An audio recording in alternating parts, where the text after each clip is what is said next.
नमस्कार दोस्तों। एक तरफ तो नाहिद हसन है जो कि कैराना से विधायक है, एक तरफ रामपुर से आजम खान। माननीय सुप्रीम कोर्ट के द्वारा आजम खान की रिहाई हो चुकी है, अब वो जमानत पर बाहर हैं।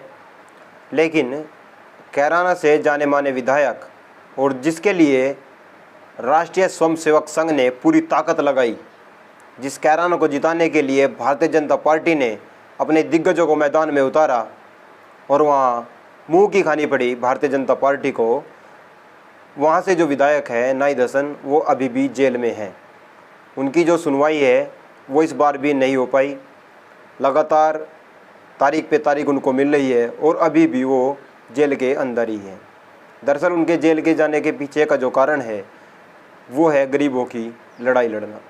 अब वो गरीब हिंदू हो या मुसलमान हो, गुज्जर हो या जाट हो, कोई भी जाति से हो सकता है, किसी भी धर्म का हो सकता है, वो सभी के लिए लड़ाई लड़ते हैं। वैसे तो शामली ज़िले में ही, बल्कि मैं ये कहूँगा खासकर जो क्षेत्र है हमारा वेस्ट यूपी, उसमें दो ही नेता ऐसे हैं जो अपने जो उनके मिलने वाले हैं, जो उनके जानकार हैं और जो उनको जानते भी नहीं, उनकी भी वो हक की आवाज़ उठाते हैं, उनके लिए भी वो लड़ते हैं। एक तो है नाहिद हसन, दूसरे हैं वीरेंद्र सिंह। लेकिन अभी हम वीरेंद्र सिंह जी के बारे में बात नहीं कर रहे हैं, हम मंत्री जी के बारे में बात नहीं कर रहे हैं, हम केवल और केवल नाहिद हसन के बारे में बात कर रहे हैं, जिनकी सुनवाई जो है टल गई है। अब अखबार में क्या आया है और क्या लोग कह रहे हैं वो अलग चीज़ है, लेकिन अखबार में क्या आया है, जेल में बंद सपा विधायक नाहिद हसन की जमानत अर्जी पर हाई कोर्ट में सुनवाई नहीं हो सकी।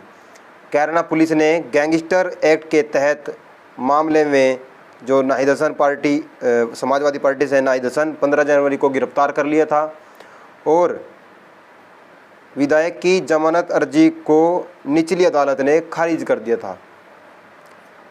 अर्जी लगाई गई हाई कोर्ट में महीनों से विधायक की जमानत अर्जी पर सुनवाई नहीं हो सकी। बताया जा रहा है कि गुरुवार को हाई कोर्ट में विधायक नाहिद हसन की जमानत में सुनवाई नहीं हो सकी।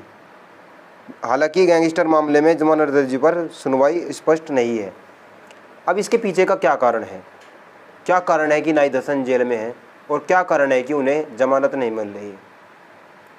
नाहिद हसन पर गैंगस्टर एक्ट लगाई गई है, उनकी माताजी पर भी गैंगस्टर एक्ट लगाई गई है। अब मेरी समझ में ये नहीं आ रहा कि उनकी माताजी ने कौन सी तो गैंग बना रखी है, कौन से उनके बेटे नाहिद हसन ने गैंग चला रखी है। हर विधायक के पास 20-30 अपने वैसे व्यक्ति होते हैं जिनसे वो अपनी बात करते हैं, जिनसे वो मिलजुल सकते हैं, जिनसे वो अपनी हर चीज़ शेयर करते हैं। ऐसा ही सभी के साथ है। लेकिन ये केवल और केवल जैसे अतुल प्रधान जी पर भी, उन पर भी किसी न किसी पीछे उन्होंने मोदी जी के लिए कुछ बोल दिया, उस पर FIR हो गई। ये केवल और केवल दबाने की साजिश है। वो लोग जो समाजवादी पार्टी से हैं, राष्ट्रीय लोकदल से हैं, कांग्रेस से हैं, उनको दबाने की कोशिश की जाती है। अब ये लोकतंत्र की हत्या नहीं तो और क्या है। और अगर देश में लोकतंत्र की हत्या इसी तरीके से होती रहेगी तो एक समय ये आएगा कि कोई भी अपनी आवाज़ नहीं उठा पाएगा, कोई भी अपनी आवाज़ को बुलंद नहीं कर सकेगा। लेकिन जब तक हम बैठे हैं, हम आवाज़ जो है, हक की आवाज़ जो है, उसको उठाते रहेंगे। हम लगातार सोशल मीडिया के माध्यम से आवाज़ को बुलंद करते रहेंगे। हमें मालूम है इसका रिजल्ट भी गलत आ सकता है, हमारे साथ कुछ अनहोनी भी हो सकती है, कोई घटना भी घट सकती है, क्योंकि संघ के लोग, संघ के जो आदमी हैं वो हमारे साथ छेड़खानी कर सकते हैं, या पुलिस के द्वारा हमें धमकाया जा सकता है, प्राइवेट कॉल आ सकती है, क्योंकि हम संघ के खिलाफ बोलते हैं। आप संघ देश नहीं है, संघ कोई पार्टी नहीं है, संघ कोई संविधान नहीं है, संघ के लोग कोई संवैधानिक लोग नहीं हैं, वो लोकतंत्र को मानते नहीं हैं, वो तिरंगे का नहीं मानते हैं, वो तिरंगे का अपमान करते हैं।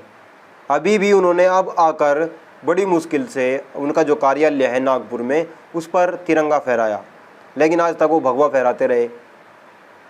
इसके पीछे बहुत सारे कारण हैं। हम लगातार किसानों की, मजदूरों की, वंचितों की, शोषितों की लड़ाई लड़ते रहेंगे, अल्पसंख्यकों की लड़ाई लड़ते रहेंगे, क्योंकि इससे के साथ अगर हम लड़ाई नहीं लड़ेंगे, जो हमारे पुरखे हैं जिन्होंने हमारे देश के लिए, हमारे लिए अपना बलिदान दे दिया, उनका मानना यही था कि जो आवाज़ उठाते हैं वो सूर में होते हैं।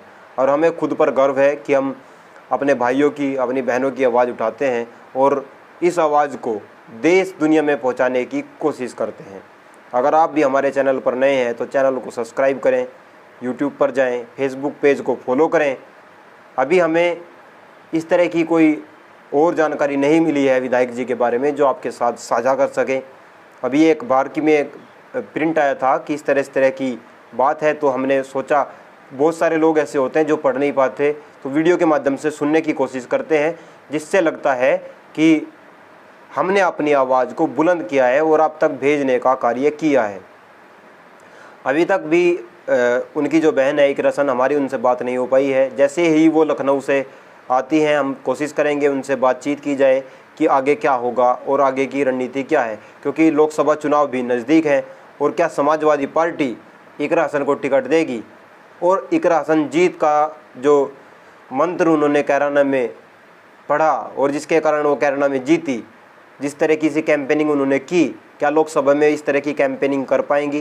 क्या लोकसभा का चुनाव वो जीत पाएंगी? क्योंकि भारतीय जनता पार्टी ने भी अभी तक किसी को क्लियर नहीं किया है और समाजवादी पार्टी ने भी अभी तक कोई क्लियरेंस नहीं है कि भारतीय जनता पार्टी और समाजवादी पार्टी की तरफ से कौन चुनाव लड़ेगा।